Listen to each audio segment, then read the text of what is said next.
Assalamualaikum warahmatullahi wabarakatuh. Ketemu lagi dengan saya Budi Agustina ya teman-teman. Hari ini kita akan belajar tentang pneumonia ya. Baik, untuk menjadi manusia yang berbeda dengan hari kemarin, yang lebih maju dari hari kemarin, selayaknya kita harus nambah lagi pengetahuan kita ya. Baik, untuk kali ini kita akan belajar tentang pneumonia, apa aja sih yang kita akan pelajari ya. Saya akan mereview sistem pernafasan terlebih dahulu, lalu kemudian definisi pneumonia, klasifikasi pneumonia, tanda dan gejala, pemeriksaan fisik, serta pemeriksaan penunjang, tata laksana, serta diagnosa keperawatan yang mungkin muncul pada pasien dengan pneumonia. Ya. Nah, ini saya review dulu sistem pernafasannya, teman-teman. Ini ada nasa, ada oro, lalu kemudian inofaring, ya, laring, lalu kemudian trachea, ini trachea nih ya. Oke, lalu kemudian percambangan bronkus, ya. Percambangan bronkus kanan, percambangan bronkus kiri. Ya, ini ada bronhi, ya. Lebih kecil lagi bronhi, lalu lebih ke ujung lagi, ya. Kita sebut dengan alveoli. Di ujung-ujung ini namanya alveoli, ya, teman-teman ya. Nah, ini secara umum paru-paru kiri, ya, atau paru-paru sinistra. Dan ini paru-paru dekstra. Ya. Nah, yang disebut dengan pneumonia adalah infeksi pada paru. Ya, nanti kita akan belajar lebih dalam lagi. Infeksinya bagian mana ya. Baik, definisi pneumonia adalah proses infeksi ya, yang bersifat akut yang mengenai jaringan paru-paru atau alveoli. Nah, berarti yang terkena adalah ujung-ujung paling ujung nih. Ya. Balon-balon atau bula-bula yang paling ujung yang berfungsi untuk tempat difusinya oksigen dan CO2. Itu yang terkena infeksi. Ya. Jadi pneumonia adalah proses infeksi yang bersifat akut yang mengenai jaringan paru-paru atau alveoli. Ya. Nah, pneumonia ini seringkali bersamaan dengan proses infeksi akut pada bronkus. Nah, bisa terjadi pada bronkus ya, sehingga bisa disebut dengan bronkopneumonia. Nih. Bisa juga terjadi pada bronkus, ya, bronkus kanan atau bronkus kiri, ya, bronkus kanan kita sebut bronkus dekstra, ya, ini bronkus sinistra. Bisa juga terjadi di sini, ya, kita sebut dengan bronkopneumonia. Ya. Definisi lain menyatakan bahwa pneumonia adalah radang serius pada paru-paru dari jenis pneumonia, ya, yang spesifik yaitu bisa tuberkulosis atau SARS. Ya. Definisi lain menyatakan pneumonia adalah inflamasi yang dicirikan dengan adanya konsolidasi akibat eksudat yang masuk dalam area alveoli. Eksudat itu apa sih? Cairan kental, ya, yang masuk ke dalam alveoli. Ya, bagian yang paling ujung atau bagian yang terkecil dari paru-paru yang berfungsi untuk difusi oksigen dan CO2. Ya, ini di alveoli. Ya, pneumonia. Nah, di sini nih teman-teman nih, pokoknya yang ujung-ujung, nah ini dia ya, ujung-ujung atau alveoli. Ya, kalau misalkan di sini juga terjadi infeksi pneumonia, maka kita sebut dengan bronkopneumonia. Ya. Nah, ini di bronkusnya, lalu kemudian ini bakteri atau virus yang menginflamasi sel. Ini pembuluh darah ini, putih hitam ini ya. Nah, kurang lebih penampakannya yang bergambar seperti ini ya teman-teman. Ini adalah alveoli. Ya, bula-bula atau bulatan-bulatan kecil paling ujung dari sistem pernafasan. Ya, atau paru-paru. Ya. Nah, bula ini bisa membesar dan mengecil. Ya.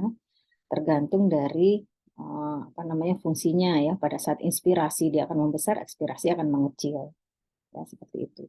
Di alveoli ini merupakan tempat difusi atau pertukaran antara CO2 dan O2. Jadi pada saat inspirasi menarik nafas, maka oksigen dibawa dari udara luar atau atmosfer masuk ke dalam paru-paru, masuk ke dalam alveoli, lalu kemudian ditukar. Oksigennya masuk ke pembuluh darah, CO2-nya keluar ke alveoli untuk kemudian pada saat ekspirasi CO2 yang sudah ada di alveoli ini dikeluarkan. Nah, seperti itu ya. Nah, bayangkan teman-teman kalau misalnya pasien ini mengalami pneumonia dan banyak eksudat, ya, atau banyak cairan-cairan kental dan lengket. Kira-kira bisa nggak sih dia mengembang dan mengempis sesuai dengan fungsionalnya untuk bertukar CO2 dan O2 di dalam alveoli? Tentu saja tidak bisa. Ya, jadi nanti pada pasien dengan pneumonia akan terlihat saturasi oksigennya bisa turun. Karena apa? Ya ini tidak bisa terjadi difusi O2 dan CO2 secara maksimal, ya. Penyebabnya, nah, banyak penyebabnya, ya. Ada bakteri, virus, jamur, ya, aspirasi makanan dan inhalasi. Ya, untuk bakteri biasanya yang sering menjadi penyebab pneumonia adalah Streptococcus pneumoniae, Staphylococcus aureus. Ya, yang paling banyak tapi yang pertama Streptococcus pneumoniae. Lalu untuk jenis virus ada virus influenza, parainfluenza, adenovirus. Untuk jamur sebagai penyebab pneumonia bisa kandidiasis, histoplasmosis, pergifosis, kokidiodo, ya, mikosis, cryptococcus pneumocystis carini. Nah, ini sejenis jamur, ya. Untuk aspirasi bisa karena makanan, cairan, atau cairan lambung, ya. Untuk inhalasi bisa karena racun atau bahan kimia, ya, kayak baygon dan teman-temannya, ya. Merokok dan debu serta gas, ya. Nah, jadi kalau misalnya teman-teman kemarin itu membahas tentang TB paru, ya, TB paru ini penyebabnya hanya satu, yaitu tuberkulosis, ya, Mycobacterium tuberculosis dengan sifat asam, ya, tahan asam. Ya. Nah, kalau pneumonia ini penyebabnya banyak, ya, ada bakteri, virus, jamur, makanan, dan inhalasi. Ya, bisa dibedakan ya, teman-teman, ya. Nah, faktor risiko pasien akan terkena pneumonia, ya. Pasien lebih besar akan terkena pneumonia bila pasien telah memiliki ISPA terlebih dahulu. Infeksi saluran pernafasan akut, ya. Lalu kemudian pasien memiliki usia lanjut, ya. Lalu pasiennya memiliki riwayat atau masih aktif mengkonsumsi alkohol. Pasiennya memiliki riwayat atau masih aktif merokok, ya. Pasien kekurangan nutrisi atau kurang gizi, umur di bawah 2 bulan, nih pada bayi banyak yang terkena pneumonia, teman-teman, ya. Dan jenis kelamin laki-laki lebih banyak menderita pneumonia dibandingkan perempuan, ya. Nah, faktor resiko lainnya gizi kurang, berat badan lahir rendah, PBLR, ya, tidak mendapatkan ASI memadai semasa 6 bulan pertama, polusi udara meningkat, kepadatan tempat tinggalnya tinggi, ya, padat sekali, imunisasi yang tidak sempurna, membedong bayi, ya, membedong bayi ini merupakan faktor resiko pneumonia. Kenapa? Karena si alveoli tidak bisa mengembang dan mengepis dengan maksimal. Yang harusnya ketika ada kuman nggak dibedong, ya, jadinya mengembang mengempis dengan sempurna sehingga si kumannya itu akan terhempaskan keluar, ya. Tapi pada saat dibedong alveolinya tidak mampu mengembang mengempis dengan sempurna, ini yang membuat bakteri itu tetap ngendon di dalam paru-paru, ya. Lalu pasien dengan penyakit kronik menaun seperti PPOK atau COPD di materi kita sebelumnya, ya.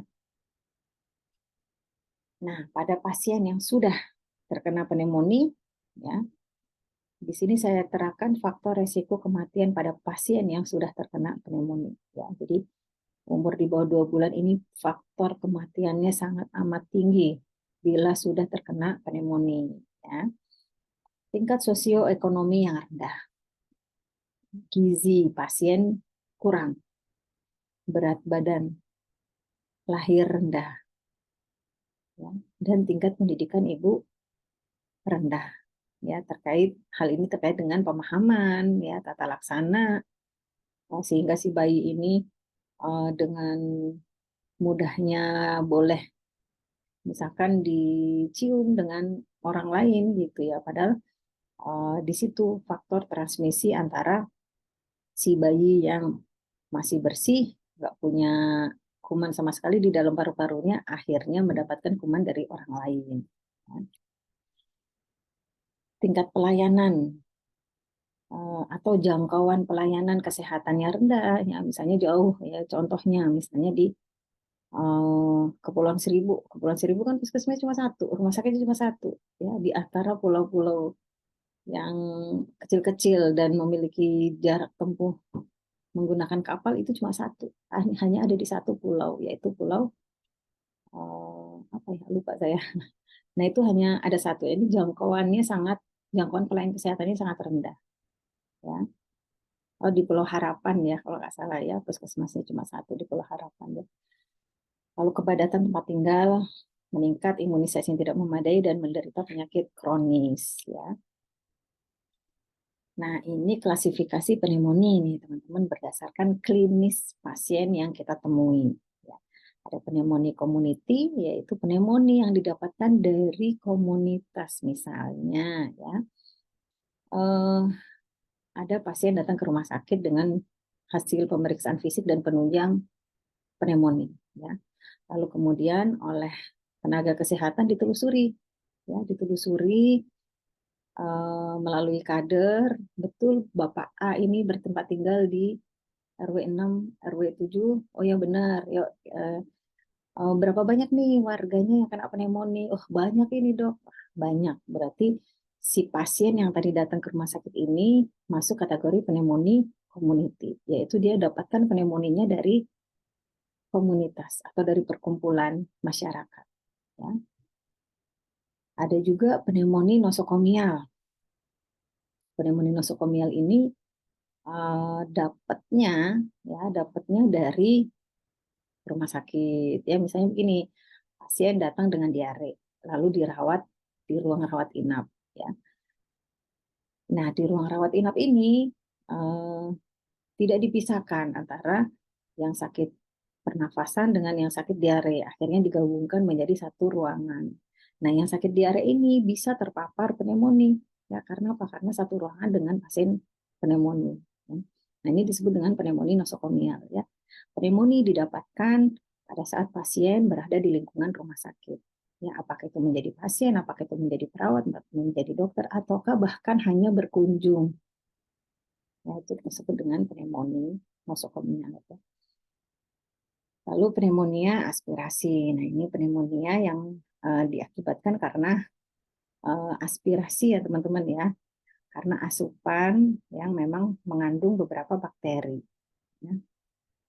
Lalu pneumonia pada penderita dengan imunokompromis. Ya, jadi pneumonia yang didapatkan ketika pasiennya memiliki imunitas yang sedang turun. Ya, ada beberapa obat nih teman-teman yang bisa menimbulkan penurunan daya tahan tubuh ya yang memberikan efek imunokompromis ya. Nah, ketika pasien itu mendapatkan terapi dengan efek samping imunokompromis dan yang tadinya nggak pneumonia menjadi pneumonia, nah ini kita masukkan kategori pneumonia pada penderita imunokompromis. Ya. Klasifikasi pneumonia berdasarkan penyebab. Ada pneumonia bakteri, apa yang kita sebut dengan tipikal. Ini yang paling sering terjadi. Lalu ada pneumonia virus, ya, dan ada pneumonia jamur. Ya. Nah, tata laksanya nanti berbeda. Nanti kita pelajari lagi. Nah, ini pneumonia bakterial atau tipikal. Biasanya menyerang pada pasien dengan alkoholik atau riwayat atau masih aktif, pasien dengan keterbelakangan mental, pasien pasca operasi. Nah, ini hati-hati ya, karena pasca operasi ini uh, apa ya, beresiko tinggi untuk dapat penyakit-penyakit bonus ya, terutama pneumonia. Penyakit pernapasan lain atau infeksi virus lain yang sebelumnya sudah dimiliki, ya, dan pada pasien dengan sistem kekebalan tubuh yang rendah atau imunokompromis. Nah, pneumonia bakterial atau tipikal ini disebabkan biasanya oleh Mycoplasma, Legionella, Chlamydia, ya, Klebsiella dan Staphylococcus aureus, ya. Untuk bakteri pneumococcusnya ini menjadi bakteri utama pada kasus-kasus pneumonia. ya. Nah, untuk virus tadi kita pelajari banyak banget bakteri, sekarang virus ya, penyebab utamanya ada virus influenza ya. Jadi jangan dianggap enteng pada pasien yang sering mengalami dikit-dikit apa namanya? Dikit-dikit flu ya. Jadi harus dihindari. Bagaimana sih cara meningkatkan daya tahan tubuh ya untuk menyerang virus? Yang banyak makan, banyak istirahat gitu ya teman-teman ya. Nah, gejala awal pada pneumonia virus ini sama gejalanya sama kayak influenza, demam, batuk kering, sakit kepala, nyeri otot, kelemahan. Tapi ketika di ronsen khas banget, ini hasil ronsennya adalah ronsen pneumonia. Ya, jadi jangan anggap enteng pada pasien yang sering mengalami influenza karena memiliki kemungkinan terjadi pneumonia jenis virus ya. Nah, pada pneumonia jenis virus ini dalam 12 sampai 36 jam ya, pasien akan mengeluh sesak, batuk, batuknya lebih parah ya. Lalu kemudian berlendir, panas tinggi, bibir biru. Nah, ini tipe pneumonia virus ini biasanya jadi bukan dimix ya. Biasanya juga apa namanya ditumpangi dengan infeksi pneumonia bakteri ya. Jadi mix. Jadi di dalam tubuh pasien ada jenis virus juga, ada jenis bakteri juga. Ya, yang kita sebut dengan superinfeksi bakterial. Ya, kenapa kok bisa kayak gitu? Ya, kita sepakat bahwa kalau imun turun, virus gampang masuk. Ya, ketika imun turun, virus masuk, maka si kuman bakteri itu pun lebih mudah lagi masuk ke dalam tubuh. Ya, sehingga menyebabkan superinfeksi bakterial. Ya. Nah, ini tata laksananya pastinya hajar antibiotik ya per IV semua. Bisa jadi dengan dosis dan tipe antibiotik yang ganda ya. Nah, untuk pneumonia jamur ya, ini jenis pneumonia jamur nih biasanya menjadi jenis infeksi sekunder ya. Predileksinya terutama pada penderita dengan imunokompromis atau penurunan daya tahan ya. Ini untuk jamur ya, biasanya infeksinya bentuknya sekunder. Jadi sebelum jamur pasti ada infeksi yang lain lagi gitu ya. Jenis sekunder ya teman-teman ya, bukan primer. Baik, ini klasifikasi pneumonia berdasarkan predileksi ya. Ada pneumonia lobaris, ada pneumonia bronkopneumonia. Ya, kalau lobaris itu berarti di lobusnya. Ya, di lobus paru-paru mau dekstra mau sinistra. Kalau bronkopneumonia berarti di bronkusnya. Begitu ya, gampang sebenarnya penamaannya ya. Pneumonia lobaris berarti ada di lobarisnya paru. Bronkopneumonia berarti ada di bronkusnya paru ya. Oke, ini gambaran seperti tadi ya, ini normal. Alveolinya ini adalah alveoli yang sudah dipenuhi dengan eksudat atau dengan lendir-lendir pneumonia. Nah, ini lobus nih teman-teman. Paru-paru dekstra ada 3 lobus, ya 1, 2, 3. Paru-paru sinistra hanya ada 2 lobus, 1, 2. Ya, jadi ketika si pneumonia itu merusak bagian lobus, maka kita sebut dengan pneumonia lobular ya. Tapi kalau misalnya pneumonia ini masuk ke jalanannya ya, bronkusnya, maka kita sebut dengan bronkopneumonia ya. Oke, nah ini yang saya jelaskan di awal ya. Jadi ini alveoli teman-teman. Alveoli ini berdempetan dengan pembuluh darah. Ini pembuluh darah nih. Pembuluh darah ya. Oke. Lalu kemudian ketika pembuluh darah itu banyak CO2-nya, berarti kan harus dikeluarin nih CO2-nya. Dikeluarin kemana? Dikeluarin dari pembuluh darah masuk ke dalam alveoli. Lalu selanjutnya alveoli dikeluarkan lewat saluran pernapasan ya.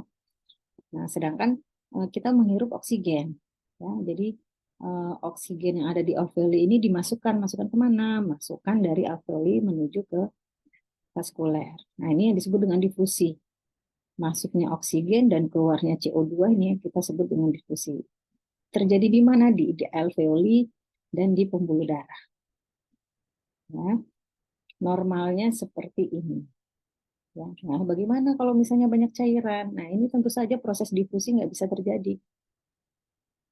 Ya, proses difusi tidak bisa terjadi sehingga akan terlihat saturasi oksigen menurun di dalam darah, ya nggak? Saturasi oksigen menurun, CO2-nya juga numpuk di dalam vaskularisasi. Ya. Nah, kita masuk ke manifestasi umum ya, manifestasi umum pada pasien dengan pneumonia ya, yang pasti pasiennya mengeluhkan batuk, batuk, lalu kemudian takipnu, ya, nafas cepat, ekspektoran sputumnya ada reaknya, nafas cuping hidung positif, ya. Pasiennya sesak nafas, air hunger tuh kayaknya kekurangan udara banget ya kalau kalau nafas itu cuping hidung ya. Eh, hidung kanan dan kiri ini membesar mengecil ya disebut dengan nafas cuping hidung ya. Nafas yang normal kan cuping hidungnya tidak membesar mengecil ya, biasa saja. Nah, ini terjadi air hunger sekali, dia kekurangan banget oksigen sehingga terlihat dari cuping hidungnya yang membesar mengecil ya. Bahkan ada beberapa pasien sianosis. Ini akibat dari proses difusi yang tidak berjalan dengan lancar. Ya. Pasiennya demam karena memang ada proses inflamasi. Ini penyebabnya adalah bakteri atau virus ya. Pasiennya mengalami nyeri kepala, irritable, gelisah, malaise, nafsu makan berkurang, keluhan di gastrointestin. Nah, ini dia. Ya. Main symptom of infection pneumonia. Untuk kepala pusing, ya, kurang nafsu makan, irritable, ya. Untuk pembuluh darah cenderung ke tekanan darah rendah atau low blood pressure, ya. Untuk jantung, ya, cenderung ke heart rate-nya tinggi atau nadinya cepat, ya. Untuk di gaster, nausea, vomiting, mual dan muntah. Untuk di sendi, pasien merasakan nyeri. Lalu untuk sistematik ya keseluruhan ya pasien akan mengalami demam tinggi dan menggigil ya. Untuk kulitnya kadang ada kebiruan ya. Untuk paru-parunya ada batuk, nafas pendek ya, nyeri dada, hemoptisis atau muntah darah ya. Untuk ototnya pasien mengalami kelelahan otot ya. Nah, kalau kita ketemu dengan pasien yang kita curigai pneumonia, hasil pemeriksaan fisik yang kita temukan adalah pasien terlihat adanya retraksi dinding dada. Ya, retraksi dinding dada itu pada saat inspirasi itu kelihatan sangat mengembang. Ya. Pada pasien yang kita anjurkan untuk buka baju, ya dadanya itu pada saat inspirasi tulang-tulang iganya terlihat dengan jelas, ya, itu namanya retraksi dinding dada. Ya. Lalu hasil perkusi pekak menunjukkan adanya efusi pleura. Ya. Terdapat fremitus yang lemah, suara nafas melemah, dan ronkinya positif dari hasil auskultasi. Nah, jadi kita dengarkan pakai stetoskop, auskultasi, oh ada ronki. Ya. Ada ronki, kemungkinan pasiennya TB paru atau pneumonia. Ya. Nah, ini gambarannya teman-teman ya. Tadi sudah ada gambarannya bahwa alveoli normal dan ini alveoli yang tertumpuk sputum atau cairan akibat dari pneumonia. Nah, pneumonia ya berhubungan dengan apa aja sih? Ya, artinya pneumonia biasanya berdampingan dengan kondisi seperti apa ya? Biasanya berdampingan dengan efusi pleura, emfyema, perikarditis, abses paru, dan bahkan bisa dengan gagal nafas. Ya. Kalau teman-teman ingat kasus COVID-19 ya, kenapa pasien banyak meninggal? Ya. Karena banyak kasus gagal nafas. Kenapa pasien kok gagal nafas? Karena penampakan pada COVID-19 ya, COVID-19 kan kita sepakat ya bahwa penyebabnya adalah tipe SARS ya, sama halnya penyebab pada pneumonia. Jadi gambaran radiologi paru pada pasien dengan pneumonia dan COVID itu sama. Hanya kalau COVID tingkat keparahannya cepat proses menjadi parahnya cepat, tidak secepat pneumonia biasa ya. Nah, ini yang menyebabkan gagal nafas. Ya, gimana nggak gagal nafas? Orang difusinya itu nggak bisa maksimal dengan baik karena alveolinya tertutup rapat oleh cairan atau mukus. Ya, seperti itu. Oke, berhubungan dengan meningitis, atelektasis, hipotensi, delirium atau penurunan kesadaran ya, asidosis metabolik, dehidrasi, penyakit multilobular. Ya, ini yang biasanya berdampingan ya, berdampingan dengan pneumonia. Bagus kalau pneumonia tidak ada pendampingnya ya, jadi pneumonia aja, gambaran parunya aja ya, tidak ada hipotensi, tidak ada asidosis metabolik, itu lebih baik lagi ya. Nah, baik, kita curiga pasien dengan pneumonia. Apa saja sih pemeriksaan penunjang yang kita akan lakukan ya? Yang pasti ronsen torak untuk melihat gambaran paru seperti apa. Ada kabut tidak? Ya, ada kabut di bagian pinggir menandakan bahwa terjadi penumpukan sputum di area alveoli. Tapi tidak menutup kemungkinan kabut itu pun muncul di tengah-tengah paru, di bronkusnya paru. Nah, kalau misalkan terjadi di bronkusnya paru, berarti masuk kategori bronkopneumonia. Ya. Cek juga analisa gas darah. Kita lakukan pengecekan laboratorium darah lengkap, LED atau laju endap darah. Ya. Fungsi parunya menurun ya, dari pemeriksaan spirometri dan lainnya yang menunjukkan bahwa fungsi parunya menurun. Cek juga elektrolit darah, ya, bilirubinnya seperti apa, dan lakukan biopsi atau aspirasi pada paru. Ya. Nah, ini nih teman-teman ya, ini kabut-kabut, wah kabut-kabut ini. Masalahnya di sini, ya, masalahnya di sini. Nah, ini normal ya, ini normal. Ini apa namanya? Bronkus ini perjalanan bronkus kelihatan ya teman-teman ya. Kemudian ini sudah mulai kabut. Nah, sudah mulai kabut ya, kabutnya kental banget di sini. Tebal. Ya. Nah, ini juga ya, COVID, ini juga COVID. Ya, kabutnya mulai merajalela. Bahkan ada COVID yang paru-parunya itu tinggal segini doang. Teman-teman. Hanya dalam waktu seminggu pasien dinyatakan positif COVID. Paru-parunya atau paru-paru yang sehat atau item-itemnya gambarnya cuma segini doang. Ini gimana pasiennya? Nggak gagal nafas ya. Karena alveolinya hanya bagian kecil saja. Ada bagian kecil saja yang berfungsi dengan baik ya. Nah, ini kabutnya. Ya, kelihatan ya, ini jantung. Ini kabut paru-paru. Ini berarti sputumnya banyak banget nih.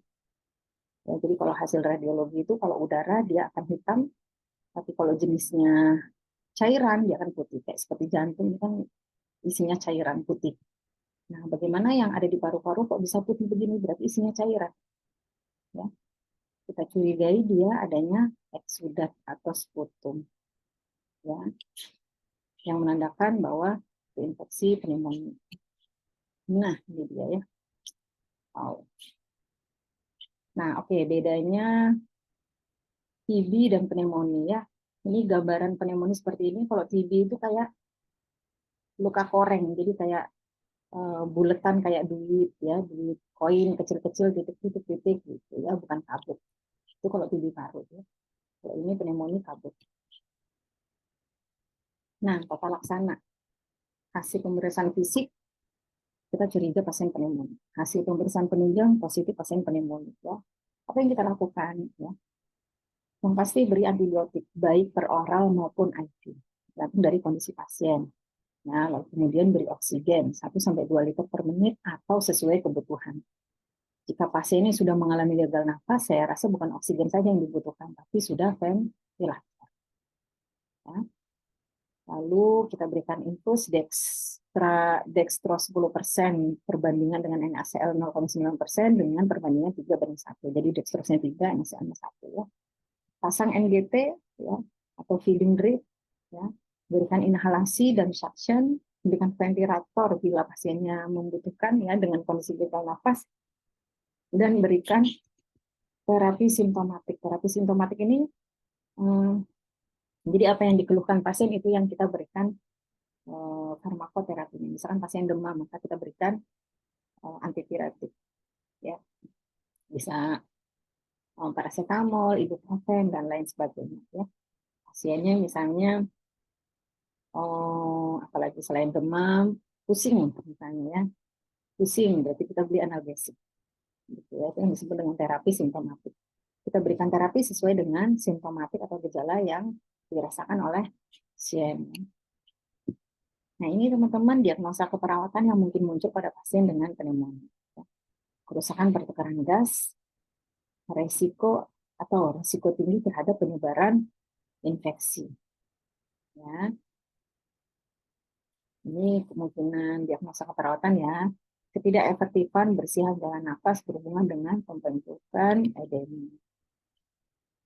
Baik, itu saja yang saya bisa sampaikan untuk pneumonia ya. Saya ingatkan sekali lagi, ini materi hanya sebagai stimulasi saja. Teman-teman bisa cari materi yang lebih luas lagi di referensi yang lain ya.